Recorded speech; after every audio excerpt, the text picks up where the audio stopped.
Hello guys, Anuj Kumar this side and I'm recording this video from village Sonali, Purola Uttarakhand and ये एक छोटा सा गांव है जिसके आसपास आप देख सकते हैं एक बहुत ही सुंदर वैली है जिसको रामा सिराई नाम से जाना जाता है। और आसपास आप देख सकते हैं बहुत ही सुंदर प्यारे प्यारे छोटे छोटे से गांव हैं। और ऐसा ही एक छोटा सा गांव है हमारा गांव सुनाली। तो एक नई कवायद शुरू करी है मैं चाहता हूं कि गांव की जीवन शैली, गांव का जो जीवन है उसको आप तक पहुंचाऊं एक छोटी सी ब्लॉग सीरीज़ के ज़रिए। तो उसी क्रम में ये पहला इंट्रोडक्टरी वीडियो आज बना रहा हूं और इसी क्रम को हम आगे बढ़ाएंगे। छोटी छोटी वीडियोस आप तक पहुंचाएंगे जिसमें आपको गांव में क्या क्या होता है, गांव में किस तरीके से जीवन लोग बिताते हैं, जीवन यापन करते हैं, उसकी एक छोटी छोटी झलकें आपको दिखाएंगे। तो श्री गणेश करते हुए इस ब्लॉग सीरीज़ की I just got my microphone delivered today. So इसी का मुझे इंतज़ार था कि किसी तरीके से एक छोटा सा सेटअप तैयार किया जाए ब्लॉगिंग का। तो आजकल बरसात का मौसम है, आप देख रहे हैं काफ़ी हरियाली है चारों तरफ। इस सामने जो पीक आपको दिखाई दे रहा है ये केदारकांठा पीक है जिसको मैंने अभी हाल ही में ट्रैक किया है कुछ दिन पहले। काफ़ी खूबसूरत जगह है।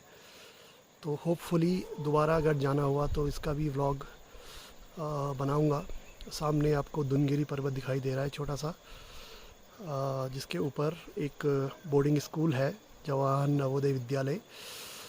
और इसके आसपास काफ़ी सारे गांव आपको दिखाई दे रहे होंगे।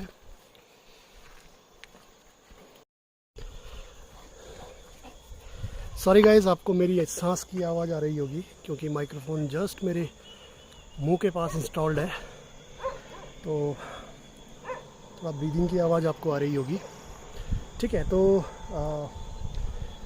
जैसा कि मैंने बताया कि एक इंट्रोडक्टरी वीडियो है और इस वीडियो में मैं आपको गांव से जुड़ा हुआ इतिहास थोड़ा सा बताऊंगा।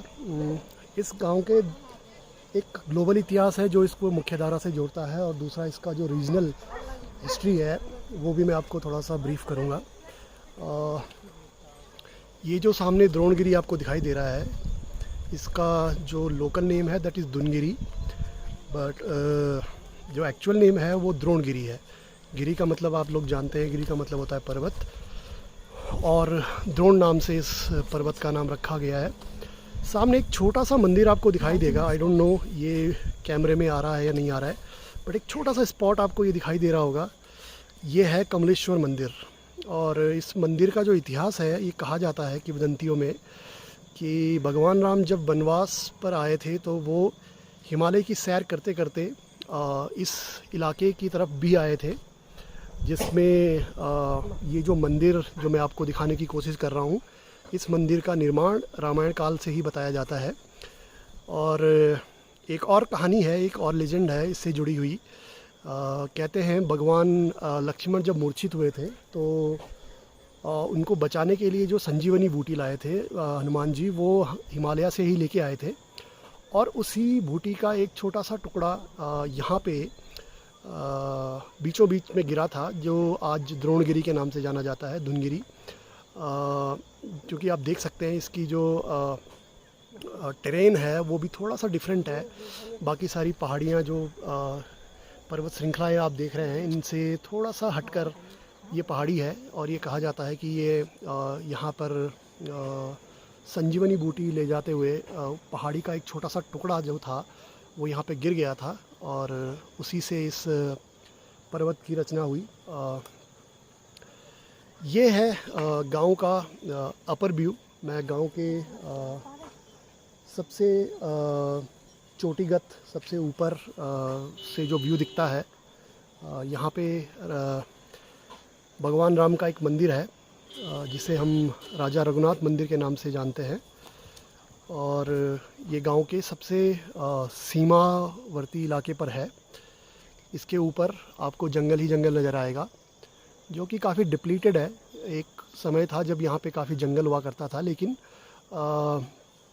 कृषि भूमि को यूटिलाइज़ करने के लिए लोगों ने जंगल को काटना शुरू करा और उसके आसपास अभी खेत बन गए हैं। ये बात काफ़ी पुरानी है और अभी तो ये खेत मतलब कई सौ सालों से लोग इसको कृषि खेती के लिए इन खेतों का इस्तेमाल कर रहे हैं। ये पंचायत भवन है और ये गांव का नज़ारा है। तो गांव बेसिकली दो पार्ट्स में डिवाइडेड है।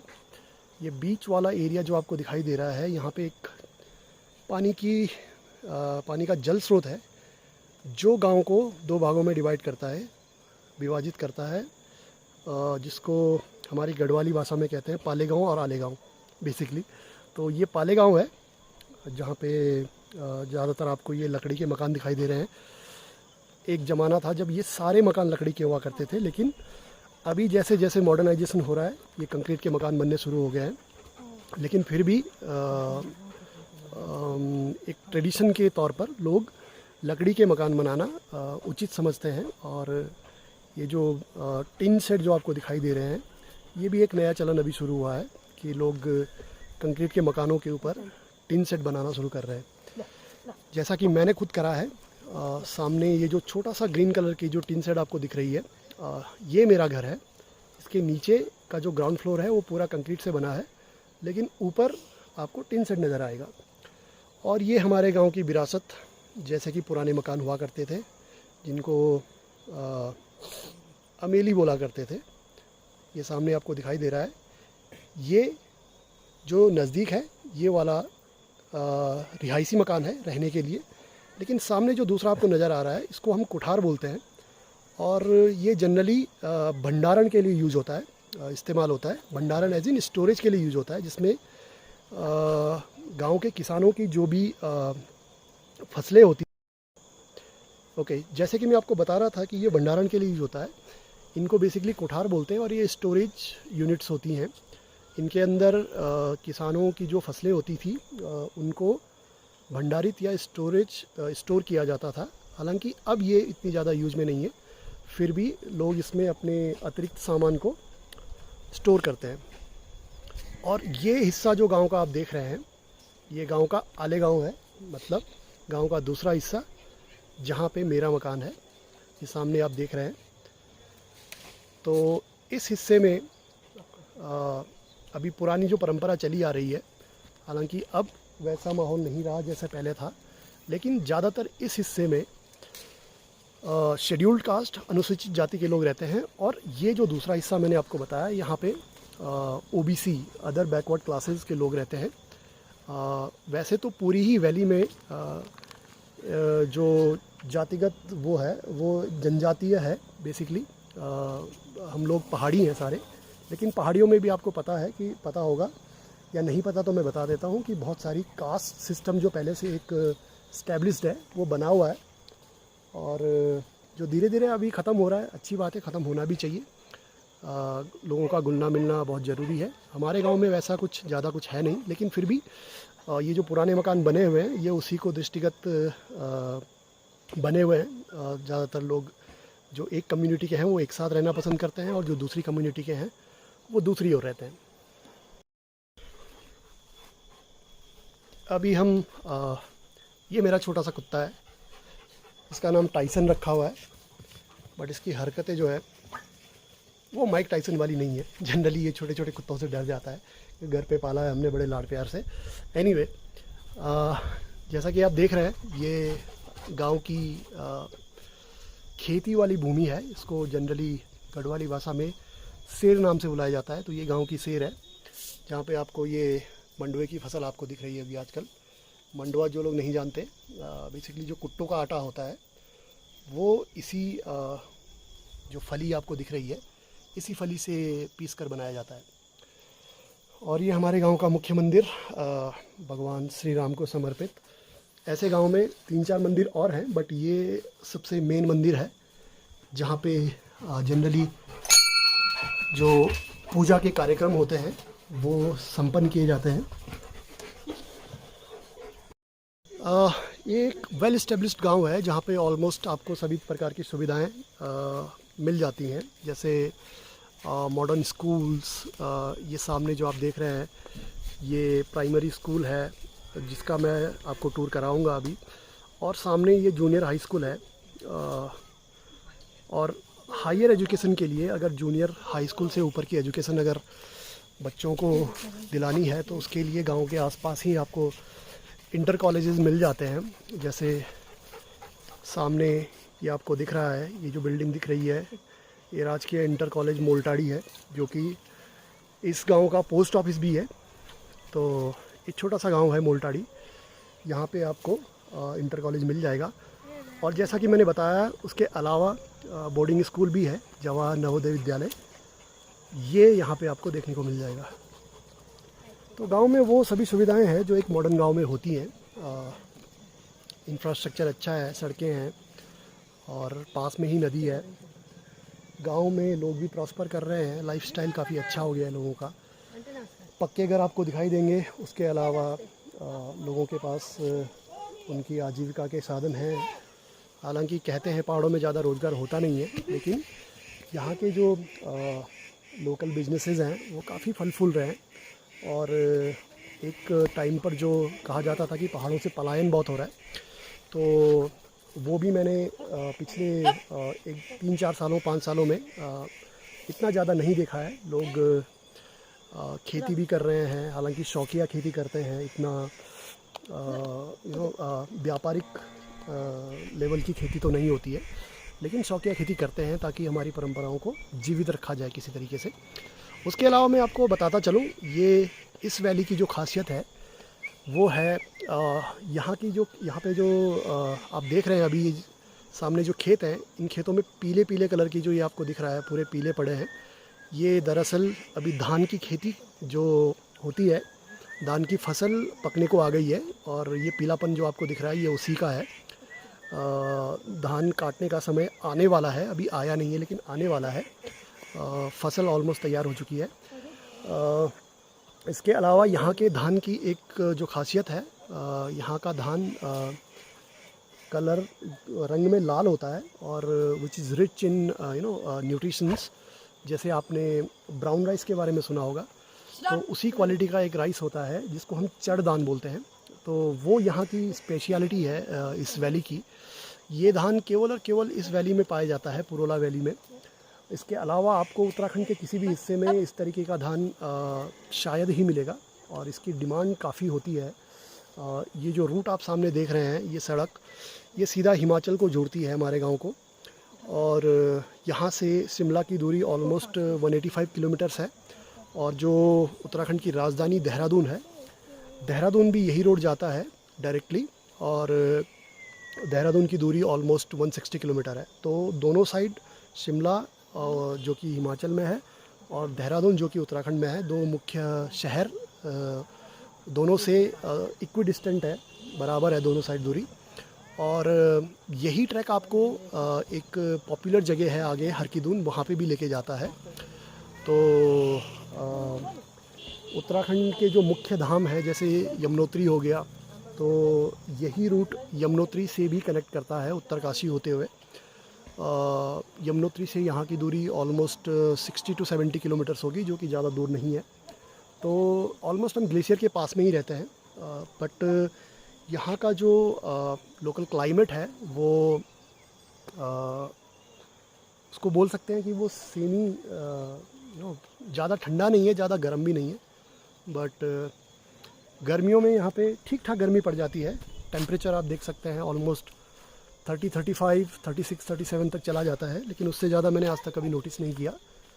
और सर्दियों में बिलो जीरो भी चला जाता है कभी कभी। और साल में एक बार दिसंबर या जनवरी के महीने में बर्फ़बारी भी देखी जा सकती है।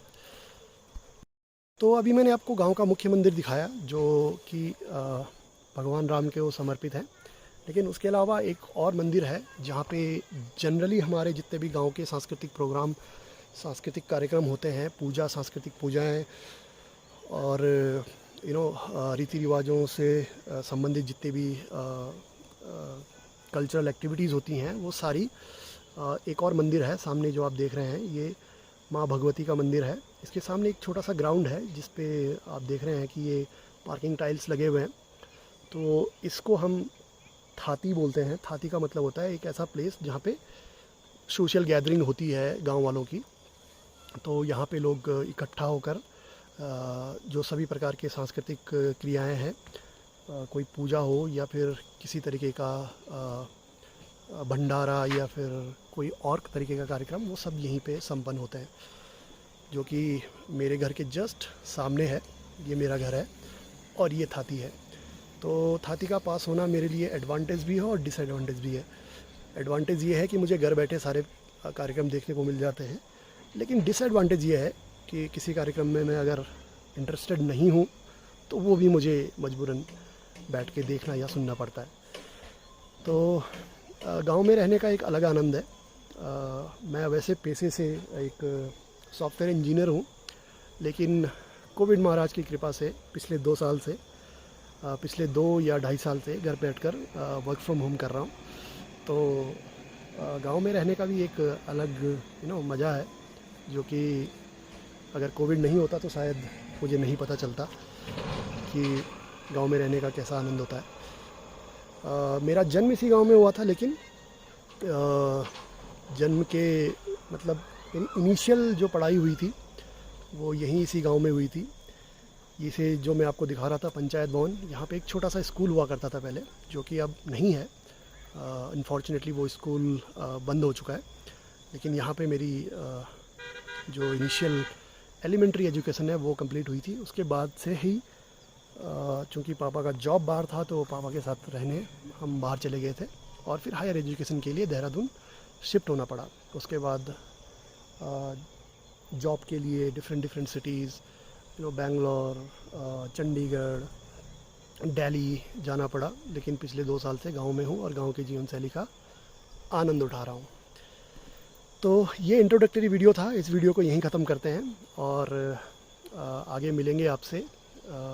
जैसे जैसे मुझे समय मिलेगा उस प्रकार से मैं वीडियोस कंपाइल करके आपको दिखाता रहूँगा, और गांव से जुड़ी हर छोटी बड़ी बात जो आपको एंटरटेन कर सकती है, आपको आपकी लाइफ में कुछ वैल्यू ऐड कर सकती है, या कोई गांव से संबंधित जानकारी आपको मुहैया करा सकती है, वो सभी मैं रिकॉर्ड करके आपको पहुंचाता रहूँगा।